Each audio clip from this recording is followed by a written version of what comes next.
permite ao cidadão, ao consumidor, a quem for autor em uma ação, acompanhar da sua residência, pelo nome dele, pelo nome do seu advogado, pelo número do processo, o andamento daquele feito, né? Então, isso também dá uma transparência maior. Qualquer passo do processo, qualquer etapa? Qualquer etapa. Vai para a internet? Vai para a internet. Há uma ressalva no que diz respeito ao site da Justiça Trabalhista, né? Então, lá na Justiça do Trabalho, até para preservar o direito do trabalhador, do empregado, do reclamante em si, os mecanismos de busca no site são diferenciados. Então, por exemplo... Tem senha?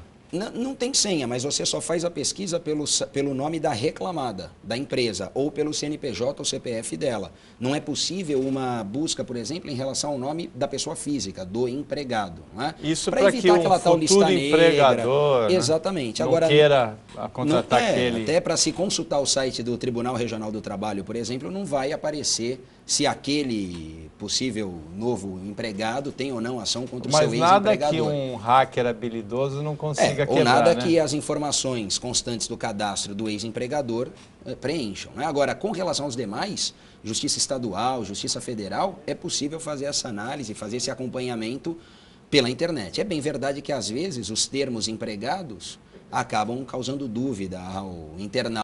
Ele vai se socorrer ou do seu advogado, enfim, aí até da Wikipédia, não é? Que é a enciclopédia virtual. Agora, no mais, em relação aos outros pontos, há ainda muita discussão no âmbito do judiciário em relação a essa possível solidariedade ou não. Não há dúvida da solidariedade quando nós enxergamos a relação de consumo. Então, quando nós aplicamos o Código de Defesa do Consumidor, essa solidariedade de fato existe. Agora, a solidariedade, há muita confusão, eu e o Cláudio nós comentávamos antes até do início do programa, no seguinte sentido, né? O Cláudio me perguntou, às vezes o consumidor acha que tem sempre razão. Não é essa a ideia e não é isso que diz o código, né? A ideia é de proteger mais o consumidor, agora não que ele esteja sempre certo. Né? Então, da mesma forma que o código o protege, há algumas excludentes que militam em favor de quem faz o anúncio, do fornecedor. Então, não há uma responsabilidade absoluta, integral. A responsabilidade pode ser solidária, mas não significa que ela seja absoluta e integral. Então, nós temos as excludentes, e uma das excludentes é o fato de terceiro, ou a culpa de terceiro. Então, se eu classificar alguém aí como terceiro da relação, o próprio site de busca pode se isentar, se eximir de responsabilidade, alegando essa excludente em favor dele. Então, a questão é nebulosa, a questão não é tão objetiva, tão prática, assim como alguns tentam caracterizar. Já que a gente falou da justiça e dos tribunais, vamos sair um pouquinho do assunto do Cláudio, mas o Valdomiro Trento, telespectador, ele pergunta assim, na justiça, você é fã, Cláudio, do depoimento à distância, uma ferramenta de mais eficiência para otimizar e agilizar o direito? Olha, depende do depoimento. Né? Tem aquela história do juiz de olhar... Tem gente que diz que o juiz tem que olhar no olho do depoente. E tem gente que diz que tem juiz que nem olha, fica olhando para o processo o tempo todo enquanto o sujeito Paulo, fala. Na verdade, o que a gente vê não é só a questão de existir ou não a lei.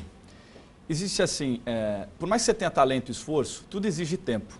Né? Já diria o Warren Buffett, não dá para você engravidar 9 mulheres e ter filho em um mês. Você tem tempo para as coisas acontecerem. A internet no Brasil, da forma como a gente conhece, dessa maneira mais profissional, com uso de e-commerce, tantas ferramentas, tem 10 anos, um pouco mais, um pouco menos. Então, quer dizer, tudo ainda está se adaptando. Então, não adianta você ter um depoimento e justamente acontecer isso. Você falou, olha, tem juiz que não vai olhar, não vai querer olhar, nem olha para o rosto do depoente, não é verdade? Então, quer dizer, isso é muito vago. Eu acho que assim... O sistema todo precisa se estruturar e, mais do que isso, a população, seja o profissional, o juiz, o advogado ou o consumidor, ele tem que se preparar. Não é nenhum bicho de 7 cabeças. Hoje, os maiores problemas que eu visualizo como consultor na internet não foi porque um site deixou de vender ou porque aquele site tinha ideia de praticar um golpe ou cometer qualquer deslize. Foi por uma falta de preparo do lojista, foi por uma falta de preparo do consumidor que não estava preparado. Agora, conta pra gente um caso de um cliente teu que se deu bem, por exemplo. Entrou na internet e se deu bem com o negócio. Olha, eu posso citar, não um, mas inúmeros casos. Mais um, como exemplo, pra gente ter uma ideia. Tem um rapaz, por exemplo, de Londrina, que hoje é um dos nossos clientes mais jovens, tem 26 anos.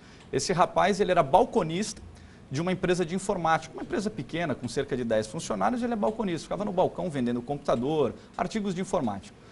O patrão dele se apaixonou pela ideia, justamente porque ele viu que poderia agregar. Ele falou, bom, eu posso levar o que eu tenho aqui para dentro da internet. Né? Com o conceito da franquia virtual e com a estrutura que eles têm, eu vou poder crescer. Aí procurou você? Procurou, nós fizemos a prestação de serviço, ele integrou o negócio e ele colocou a esposa para cuidar. Só que como qualquer negócio, você pode se destacar entre os melhores, você pode ficar na média, pode não ter êxito. E ele se manteve na média, era o que era suficiente para ele. Quem se apaixonou foi o funcionário, o balconista. E esse balconista passou a ligar na empresa, olha, eu quero ser um franqueado. Só que para você ser um franqueado, você tem que prestar uma prova, não é chegar lá com o dinheiro e falar, olha, eu quero ser um franqueado, está aqui o dinheiro. Não é assim. Você tem que prestar uma prova, a empresa vê o histórico dessa pessoa, você tem que ver a questão de estudo. Que tipo de prova é? Nós temos uma prova de múltipla escolha e temos uma prova dissertativa. A dissertativa é o mesmo que analiso junto com o conselho da empresa hoje. O que acontece, Paulo? Hoje a empresa recebe uma média de 50 cadastros por dia. Todo mundo quer ser empresário, né? Mas nem sempre. Às vezes você nasceu para ser um grande profissional do direito e está sonhando o sonho do seu vizinho, que é um grande empresário. E não é assim.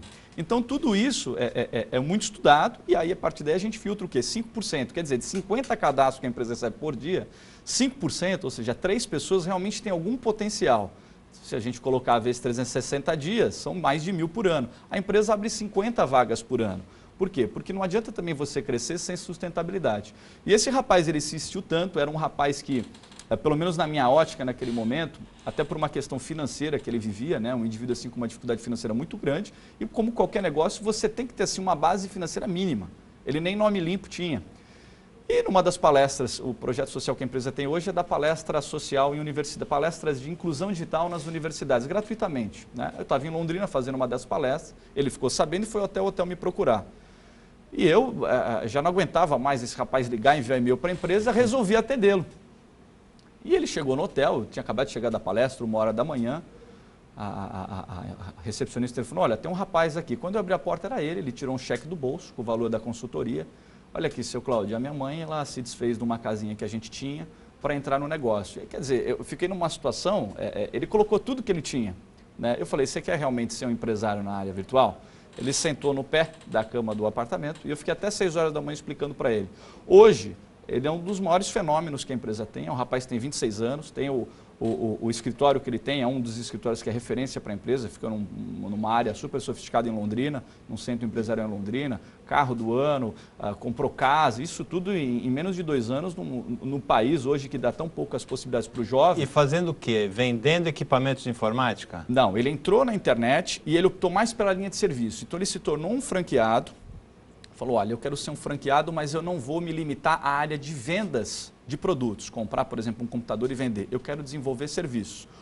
Com o passar do tempo, ele acabou ainda recebendo a concessão da representação da empresa no espaço. Agora, tudo isso, eu não diria que foi só porque o país em si vive um momento bom nessa área, né? Mas porque ele acreditou. Ele tem clientes de Londrina ou tem de outros lugares também? Não, hoje ele é representante lá no estado do Paraná. Então ele tem clientes da tua empresa? Exatamente. Mas no negócio dele? Pois não. Ele tem clientes em Londrina ou claro, tem? Claro. Fora de Londrina também ou só em Londrina? Não. Fora de Londrina, dentro do estado. Dentro do estado do Paraná, ele é a franquia virtual. Então ele vai comercializar serviços e produtos para a franquia virtual e para a unidade dele. Naturalmente, aqueles que são da franquia, a franquia tem uma participação. Ele fica com uma fração do negócio. É como se ele fosse a franquia virtual no estado do Paraná, entendeu? Mas é o mais jovem que nós temos hoje. No negócio dele, ele presta serviço na área de informática? Presta serviço vendendo franquia.